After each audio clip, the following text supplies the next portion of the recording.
Thanks. I'm an optics designer. I've been doing optics for 25 years. I started a couple small companies, do some optical fabrication and supply chain, and we usually get a lot of calls that say, the original talk was these damn optics, but usually the words are stronger when people are having lens problems. This is more into the plumbing of some of the underbelly of what makes some of this stuff work. We tend to work in trends and autonomous vehicles and augmented reality and really high-end sort of imaging lenses are sort of in vogue right now. So we'll start with Moore's Law, which has nothing to do with classical optics. They've basically been the same for close to 100 years.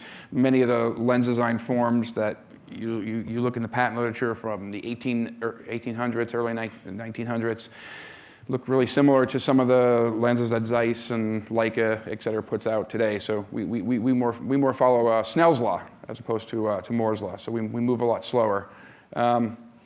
Simple magnifiers. This is sort of real simple optics, right? There's a field angle, there's a size of the display, H, and there's a focal length.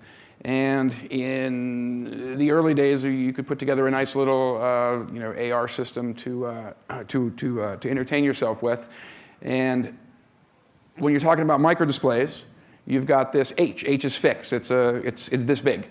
And people say the field of view has to be bigger, bigger, bigger, bigger, which means the focal length has to get shorter, shorter, shorter, which means that it gets closer and closer to your eye, which means the optics, everything about the optics gets just a little more challenging. So I started in '96 on HMDs with a company called Virtual I/O, and they were using this type of magnifier, which was really popular for a long time. You can put the mirror underneath and call it Birdbath, or you can put it like this. You can make the mirror semi-transparent. You can see through it. So it's a great augmented reality system. The problem is it uses coating, so after it bounces through here a bunch of times, it's only about 25% efficient. Pretty low field of view, 30 degrees. But good eye box, low aberration. A spherical mirror at the pupil is almost aberration-free, and it's very low distortion. So these were great things. It was in a device called the eyeglasses, way ahead of its time, pre-content. And then people started saying, well, we need more field of view. We need this, we need that. And then the whole industry became these crazy hybrid optical designs where you've got this relay lens that goes along your temple and folds into very complicated optics just to get this very wide field of view here. So this is out of a Huxford paper from 2004. We worked on so many of these things. You start tilting and decentering optics and doing all these crazy things with optics that they don't want to do. And the designs are really hard, prototype, really hard to manufacture. Then people start saying, well, we don't want a big piece of glass in front of your body. We want a combiner. We want it to look like glasses.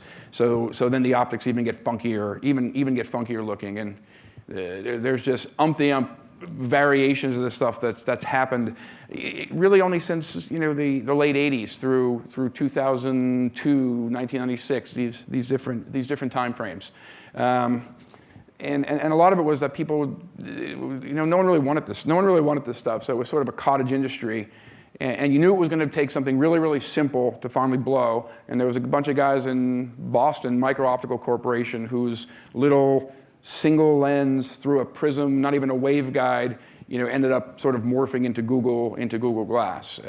But again, Google Glass was a failure a little bit because people didn't like the experience. It wasn't wide enough. It wasn't sort of sexy enough. But it started to get people's attention. And Oculus gets purchased by Facebook, and all of a sudden people are really paying attention to these displays.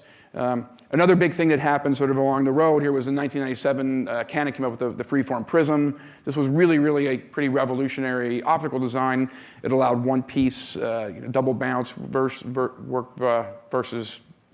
via total internal reflection. And it sort of allowed this single element 40-degree field of view stuff. And it worked pretty good, but again, these are very hard to design. They take a real specialty designer. They're really hard to build. They're hard to mold.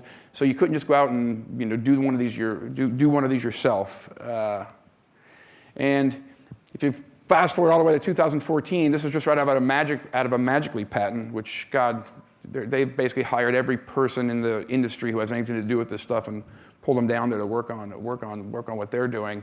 And you can see remnants of this stuff even in their patents. And now we're sort of projecting into waveguides, right? You start to see these free-form prisms turn into waveguides.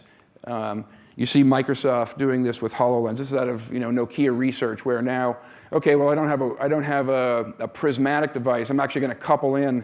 I'm going to switch from Snell's law to the grating equation, and I'm going to couple in via a little grating, aka hologram, and expand that via a bunch of waveguiding down a pipe. So all of a sudden this stuff has gotten really interesting really fast. And it wasn't really, Loomis 2004 for their patent, which is waveguide based, and the whole thing is trying to get to this glasses form factor. And I'd say that they've gotten closer, but that doesn't look like these to me yet. And I think there's a lot of work to be done, and I think that work's going to be done by the big companies, by the Microsofts and by the Apples. And when I graduated with my optics degree in '89, it was Xerox and Kodak and a lot of the aerospace companies, and they were the optics powerhouses. And now the Apples and Microsoft and companies like that are the optics powerhouses. So I think it's going to be hard to really a little bit hard to invent new hardware. If you come up with something really novel, it's taking really big teams to do this kind of work. So it's sort of been an interesting evolution. This is out of the Jaunt app. These guys are content creators, and I'm starting to wonder where we're stuck with these rectangular displays. And Samsung's curving TVs. We could start curving micro displays. We can start changing the shape. You always see these pre-distorted images when you're looking through a simple virtual reality viewer, and that's just because of all the distortion in the optics. And you give up a lot of resolution when you do this, and I could start to see people, especially with OLEDs or with fancy correction algorithms, starting to be a little bit more specific about how they lay out pixel grids for these headsets. It would solve some of the optical design problems where you're taking these analog things that want to follow the laws of trig and stay large. So I think new displays could be part of it. So this is a really quick history, but my quick takeaway on headsets is that glass form factor is still super hard, bring lots of money and lots of people to do it. But at the same time, optics hasn't really changed much over the past 100 years, so don't hurry, there's plenty of time, because that's about the state of the art right now in terms of my experience with VR. I'm going to go really fast. I'm going to jump a little bit into content, and I took out VR because I'm at an AR action content. But this is the kind of rig that they use on set for filming movies. That's a red weapon with all the trimmings.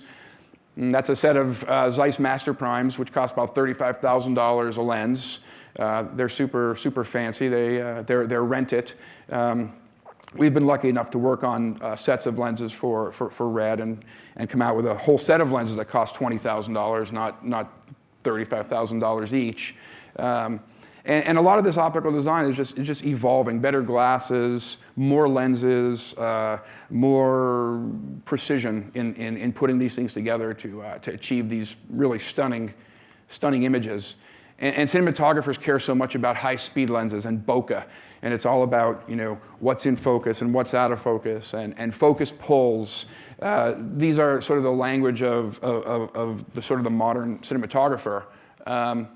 There's one of the lenses. We did an 18mm lens. The thing's about this big. It has 14 elements. It's expensive, and here's the new basis for a lot of the VR content. So it's none of that. It's a GoPro Hero or something like it, and those are $6 lenses. And you say, well, how can a $6 lens be as good as a $35,000 lens? And you say, well, it's not. It's the form factor scaled down to the point. Aberration scales with focal length. So instead of a 25mm focal length, we've got a 2mm focal length. So there's an order of magnitude easier.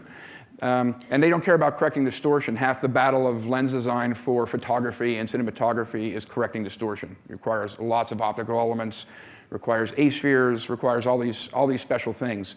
But because of the medium, it's sort of good. It's sort of good enough. You can put this on your body. You can carry your iPhone with you, and you can get content, which is important.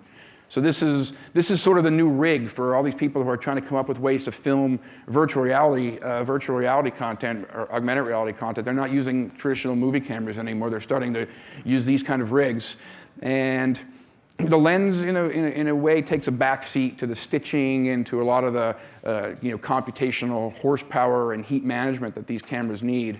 So we're seeing sort of a shift in storytelling. There's a traditional, ominous cinematographer on the right versus a guy, who's filming for point of view on the left. So that's changing a little bit. The optics are changing a little bit. They're maybe not as complicated, but there's a lot more of them. There's a lot more of them to manage. There's a lot more matching of optics and things like that are happening in the field. So, and just a couple little things about optics being hard, because again, we live in sort of an analog world. So Apple came out with the 7 and the 7 Plus. 6 elements, actively aligned to the sensor. You're probably talking a minimum order quantity of 10 million to be able to pull off a build like this. In terms of its just the alignment machines are $1 million a piece. We've got one of those up in our facility in Rochester for bigger sort of autonomous driving applications.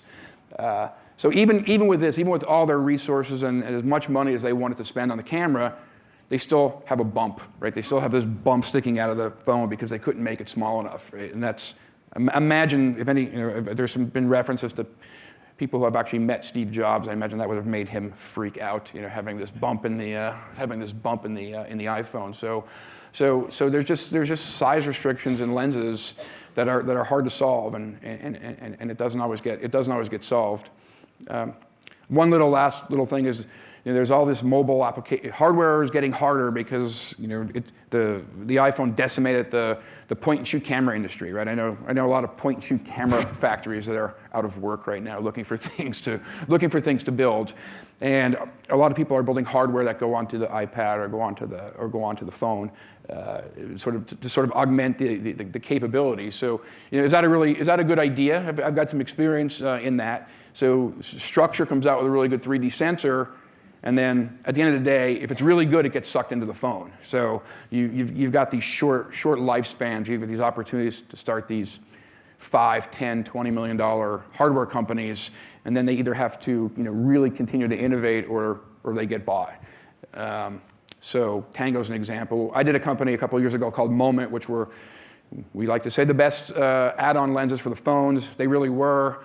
And one of our lenses, the telephoto, became, if you use a 7 Plus, sort of obsoletes it, because you can either put that big lens on there, or I could just switch to my telephoto lens on the phone. Now we've got other cool things. Those lenses will interact with the phone. It will know if you have a wide angle or a telephoto or a super fisheye on there. So it does some cool stuff, but it's really hard to sometimes build your business around attaching things to Apple or Samsung or potentially Google devices, because anything that's really, really good will eventually make its way into the device. So that's just a fun little entrepreneur thing. So while you're not at Microsoft, or you're not at Apple, on a big team, if you're doing your own thing, augment your own reality. There's the bridge thing. It's like kitchen sink. What do we need on here? Throw everything on there. A structure sensor, an external lens, and a big old VR viewer. So I thought that was pretty funny looking thing.